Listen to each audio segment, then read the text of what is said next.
बिस्मिल्लाहिर्रहमानिर्रहीम। इस वक्त हम मौजूद हैं सुप्रीम कोर्ट ऑफ पाकिस्तान के अंदर और सुप्रीम कोर्ट ऑफ पाकिस्तान ने आज तारीखी फैसला सुना दिया है। आज की तारीख का अगर कहा जाए तो सुप्रीम कोर्ट का सबसे बड़ा फैसला ये 3 सालों में जब से इमरान खान की हुकूमत गई है, तारीख का सबसे बड़ा फैसला आज सुनाया गया है, क्योंकि ये 9 मई का केस है जिस हवाले से रियासत पाकिस्तान और हुकूमत ने यानी मिलकर जो 9 मई का मुकदमात बनाए, बयानिया बनाया। आज जो सुप्रीम कोर्ट ऑफ पाकिस्तान ने इस बयानिए को, इन मुकदमात का जो है बरकस निकाल कर रख दिया है।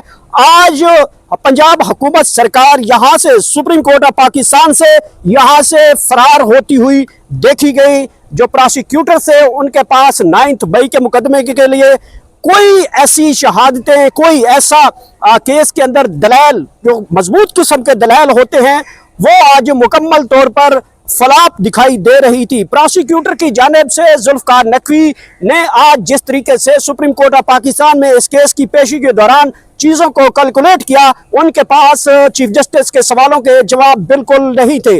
काफ़ी ज़्यादा इस बहस के बाद इस अदालत की जानिब से इमरान खान को बाइज्जत तौर पे जमानतें मिल चुकी हैं और इस केस का जो पहले केस है जो कि जमानतें हुई हैं, इसका अगला जो ड्रॉप सीन होगा वो सबसे बड़ा जो होगा कि जब इस केस की ये आज के फैसले को आगे ट्रायल्स तक लिया जाएगा तो उस वक्त भी इमरान खान को काफ़ी सपोर्टिव हासिल होगी। आप इस वक्त भी मुलाजा कर सकते हैं कि पाकिस्तान तहरीक इंसाफ के हवाले से जो इस वक्त बड़ी खबरें चल रही थी कि ये जो फैसले हैं अब जो पाकिस्तान तहरीक इंसाफ के हैं, ये कभी हुआ करते थे। आज 3 सालों बाद पाकिस्तान तहरीक इंसाफ को ऐसे फैसले मिले हैं। इसके ऊपर पूरे मुल्क के अंदर जश्न है और पाकिस्तान तहरीक इंसाफ के लिए ये बारिश का पहला कतरा है। इस वाले से केस के लिए जो पेशगोइयां की जा रही थी या जो लकड़बगे सहाफ़ी थे, उन्होंने इस केस का एडवांस में फैसला सुनाया हुआ था कि ये अदालत आज रिमांड करेगी। मतलब इस जमानतों का फैसला नहीं होगा, बल्कि सुप्रीम कोर्ट ऑफ पाकिस्तान इस फैसले का जो है वो जमानतें मनसूख करते हुए केस को दोबारा रिमांड की तरफ भेज सकती है।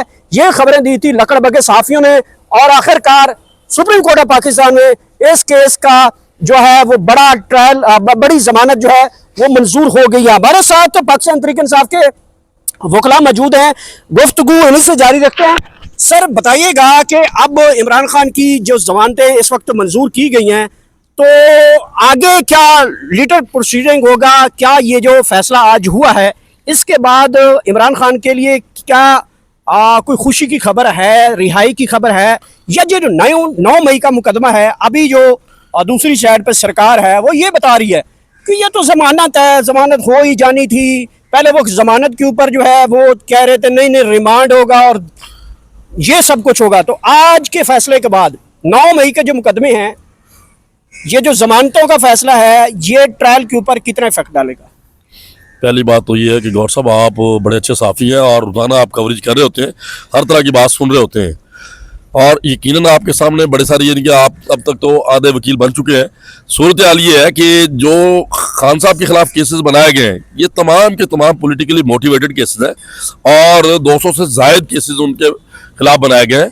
इनमें से कोई भी केस ऐसा नहीं है कि जिसमें ऐसा सब्सटेंस हो कि खान साहब के खिलाफ यानी कि बहुत सारे तरीके से कोई कार्रवाई हो सके। जितने भी यानी कि ट्रायल हुए हैं उन ट्रायल को आपने देखा है कि जो सजाएं दी गई है खुद साख्ता और सजाएं जो लिखवा कर भिजवाई गई, फैसले सुनाए गए, वो फैसले ऊपर जाकर ख़त्म हो गए। अब जहाँ तक बेल की तक थी बात यानी कि 9 मई के केसेस के हवाले से, तो ये केस ऑफ नो एविडेंस थे। मैंने पहले कहा था, कल के दिन अब्दुल खालिद सदुद्दीन साहब सीनियर एडवोकेट है मेरे भाई ने, इन्होंने कल मुझसे सुप्रीम कोर्ट में यही पूछा था कि क्या होगा, तो मैंने ये कहा था कि सुप्रीम कोर्ट ऑफ पाकिस्तान के पास बेल लेने के अलावा कोई रास्ता नहीं है। कल के उस वी लॉ को लाखों लोगों ने देखा है, कल के उस वी लॉ को लाखों लोगों ने देखा। उसकी वजह यह है कि खान साहब का केस जो था, दूसरे मुल्ज़मान जिनकी जमानतें ली गई, इजाज़ चौधरी हो और इस तरीके से वहाँ हमारे 2 MPs हैं लाहौर के और वहाँ के लाहौर के प्रेसिडेंट भी है, तो उन लोगों की बेल जो ली गई थी इसी सेम एविडेंस पर ली गई थी। जब वो ऑर्डर इनपील्ड है, जो वो ऑर्डर ख़त्म ही नहीं हुए, सेट असाइड ही नहीं करार दिए गए, तो उनकी मौजूदगी में, जबकि उन पे 4 क्लेम हो चुके थे, खान साहब का केस उनसे ज़्यादा बेटर फुटिंग में था। इसलिए बेटर फुटिंग में था कि खान साहब के खिलाफ अभी तक चालान ही नहीं आया, चार्ज ही फ्रेम नहीं हुआ। 2 साल से जायद नाहक तौर पर कैद में थे और खान साहब की जमानतें नीचे ही हो जानी चाहिए थी।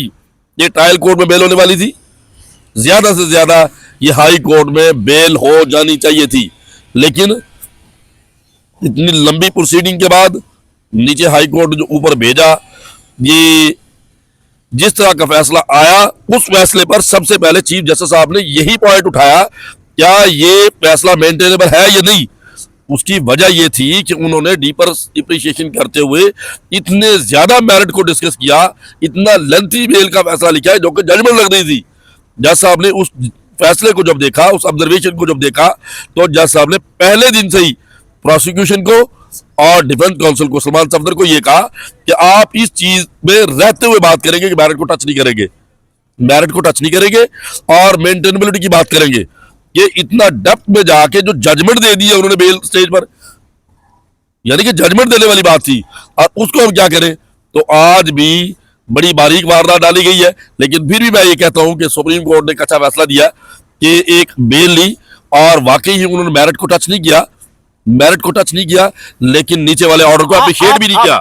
आप मेरिट की बात करते हैं, अगर मेरिट के ऊपर ये फैसला आज सुना, आप जमानतों में इस सुप्रीम कोर्ट मेरिट के ऊपर जाना ही नहीं चाह रही थी, उसकी वजह ये भी आपका समझते हैं कि अगर मेरिट के ऊपर ये केस डिस्कस होता तो शायद आज ये फैसला कुछ और होता और फैसले में ये भी होता कि ये मुकदमा होना ही नहीं चाहिए, यही होता, फिर मेरिट की तरफ तो जाना नहीं चाहते। सियाल साहब आपने बड़ी अच्छी बात की, अगर वो इस तरफ जाते, मेरिट को टच करते, तो फिर आज ही एक्सपोज हो जाना था कि इस केस की किस्मत का फैसला क्या होगा। आज ही पता लग जाना चाहिए था कि खान साहब बरी हो जाएंगे और जो साथी मुलजमान है वो भी बरी हो जाएंगे।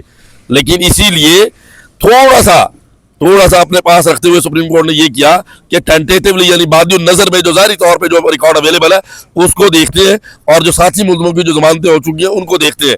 उन जमानतों को देखकर इसी बुनियाद पर बेल ले ली कि खान साहब का चालान भी नहीं आया और खान साहब पे फर्द जुर्म भी नहीं लगा और अब तक केस में कोई प्रोग्रेस नहीं है। इस बुनियाद पर खान साहब की बेल ले ली गई। ठीक है, सईद साहब, सदर जई साहब, आप ये केस के समाअत के दौरान आप भी मौजूद थे। आज फिर पुलिस वाले थे, कल तो मैंने उनसे पूछा, वो तो भाग गए। एक का नाम अशरफ है, एक का नाम अफजल है, एक खान साहब के टेबल पे नीचे था, दूसरा सोफे के पीछे था। वो मैंने सवाल पूछे, वो भागे। आज सुप्रीम कोर्ट में वो आए हुए थे, तो जज साहबान ने उनसे पूछा नहीं है कि भाई आप कौन सी कुर्सी या सोफे या गद्दे या टेबल या कान के साथ, दीवार के साथ कान लगा के खड़े थे, उस साइड पे चीफ जस्टिस गए हैं नहीं? मैं सबसे पहले तो आपका शुक्रिया अदा करूंगा। कल जब आपने इधर वो आए हुए थे पांचों को लाइन में खड़ा करके, जब आपने उनसे क्वेश्चन पुट किया तो मैं तो समझता उसी वक्त उनकी धोती उतर गई थी जब वो कह रहे थे ये पुलिसी का सिस्टम चल रहा है। दूसरी बात ये है कि खान साहब के साथ ये जो चाहे जुल्म कर ले, जितना चाहे ये रियासत जुल्म कर ले, लेकिन खान का ईमान क्या है, यह का नहबुदु व इय्याका नस्तईन। खान सच पे है, दूसरी तरफ झूठ है। मैं आपको ये बताता, ये देख ना बिल्डिंग कितनी बड़ी है, यहाँ पे पता नहीं कितने चीफ जस्टिस आए, यहाँ से इफ्तिखार मोहम्मद चौधरी साहब